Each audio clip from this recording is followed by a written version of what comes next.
আমার আজকের ক্লায়েন্টের হেয়ার দেখুন, বেশ মিড লেন্থেরও বেশি। উনি একটা short hair cut bouncy Madhuri Dixit type করাতে চাইছেন, ছবিতে দেখিয়েছেন।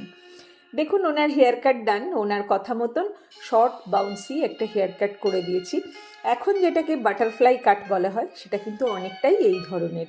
এবং ইনি আমার রেগুলার ক্লায়েন্ট, বারবার আমার কাছে হেয়ার কাট করেন, অনেক রিভিউজও আমি দিয়েছি ওনার, বাট আজ আর রিভিউ দিলাম না। উনি খুব খুশি। আপনারা জানাবেন ওর এই লুকটা কেমন লাগলো। অ্যাকচুয়ালি ওনার হেয়ারের কোয়ালিটিও খুব ভালো, অনেক ভলিউম আছে হেয়ারের এবং কিছুটা ওয়েভও আছে। যাদের ভলিউম এবং ওয়েভ থাকে হেয়ারে, তো তাদের জন্য এই হেয়ার কাটটা খুবই পারফেক্ট। এবং অনেকেরই এই হেয়ার কাট ভীষণ রকম পছন্দ। এটা কিন্তু all time favourite hair cut বেশিরভাগ মেয়ের কাছেই। যাদের এরকম হেয়ার আছে এবং এরকম হেয়ার কাট করাতে চান তারা আসতে পারেন। জানাবেন আজকে ওর লুকটা কেমন লাগলো আপনাদের।